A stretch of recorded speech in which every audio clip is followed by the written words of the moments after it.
ಸಿದ್ದರಾಮಯ್ಯ ಮುಂದೆ ಯಾರು ಕೆಮ್ಮಂಗಿಲ್ಲ. 5 ವರ್ಷ ಸಿದ್ದರಾಮಯ್ಯ ಸೇಫ್ ಸೇಫ್ ಸೇಫ್. ಪತನದ ಭೀತಿಯಲ್ಲಿದ್ದ ಸಿದ್ದು ಸರ್ಕಾರ ಈಗ ಸುಭದ್ರವಾಗಿದೆ. ಸಿದ್ದು ಸರ್ಕಾರಕ್ಕೆ ಟೈಮ್ ಬಾಂಬ್ ಫಿಕ್ಸ್ ಮಾಡಿದ್ದ ವಿರೋಧಿಗಳು. ಲೋಕಸಭೆ ಚುನಾವಣಾ ಫಲಿತಾಂಶವೇ ಉಲ್ಟಾ ಪಲ್ಟವಾಗಿದೆ.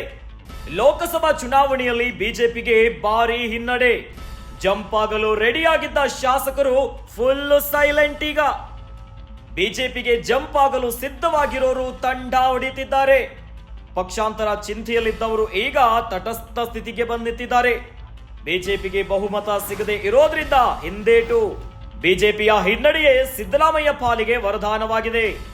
ಲೋಕಸಭಾ ಚುನಾವಣೆಯ ಫಲಿತಾಂಶ ಹೊರಬೀಳುತ್ತಿದ್ದಂತೆ ಸಿಎಂ ಸಿದ್ದರಾಮಯ್ಯನವರ ಸರ್ಕಾರಕ್ಕೆ ಸೇಫ್ ಸೇಫ್ ಸೇಫ್ ಎನ್ನುವಂತ ಭಾವನೆ ಬರ್ತಾ ಇದೆ. ಪತನದ ಭೀತಿಯಲ್ಲಿದ್ದಂತ ಸಿದ್ದು ಸರ್ಕಾರ ಈಗ ಒಂದ್ ರೀತಿಯಾಗಿ ಸುಭದ್ರವಾಗಿದ್ದಂತೆ ಕಾಣಿಸ್ತಾ ಇದೆ. ಇನ್ನು ಚುನಾವಣೆಗೂ ಮೊದಲು ಸಿಎಂ ಸಿದ್ದರಾಮಯ್ಯನವರ ಸರ್ಕಾರ ಜೂನ್ 4ರ ನಂತರ ಬಿದ್ದು ಹೋಗುತ್ತೆ. ಸಿಎಂ ಸಿದ್ದರಾಮಯ್ಯನವರ ಕುರ್ಚಿಗೆ ಆಪತ್ತು ಇದೆ ಅಂತ ಬಿಜೆಪಿಯ ಅನೇಕ ನಾಯಕರು ಹೇಳಿದ್ದಾರೆ.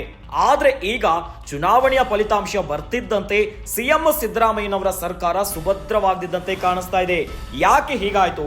ಲೋಕಸಭಾ ಚುನಾವಣೆಯಲ್ಲಿ ಬಿಜೆಪಿಗೆ ಭಾರಿ ಹಿನ್ನಡೆಯಾಗಿದೆ. ಇನ್ನು ಅನೇಕರು ಜಂಪ್ ಆಗಲು ರೆಡಿ ಇದ್ರು ಶಾಸಕರು, ಆದ್ರೆ ಈಗ ಸೈಲೆಂಟ್ ಆಗಿಬಿಟ್ಟಿದ್ದಾರೆ. ಬಿಜೆಪಿಗೆ ಜಂಪ್ ಆಗಲು ಸಿದ್ಧವಾಗಿದ್ದವರೆಲ್ಲ ಈಗ ತಂಡ ಹೊಡಿತಾ ಇದ್ದಾರೆ. ಇನ್ನು ಪಕ್ಷಾಂತರ ಚಿಂತೆಯಲ್ಲಿದ್ದವರು ಕೂಡ ಈಗ ತಟಸ್ಥ ಸ್ಥಿತಿಗೆ ಬಂದು ನಿಂತಿದ್ದಾರೆ. ಬಿಜೆಪಿಗೆ ಬಹುಮತ ಸಿಗದೆ ಇರೋದ್ರಿಂದ ಇವೆಲ್ಲ ಹಿಂದೇಟುಗಳನ್ನ ಹಾಕ್ತಿದ್ದಾರೆ. ಒಟ್ಟಲ್ಲಿ ಬಿಜೆಪಿ ಹಿನ್ನಡೆಯಿಂದ ಸಿದ್ದರಾಮಯ್ಯ ಪಾಲಿಗೆ ವರದಾನವಾಗಿದೆ.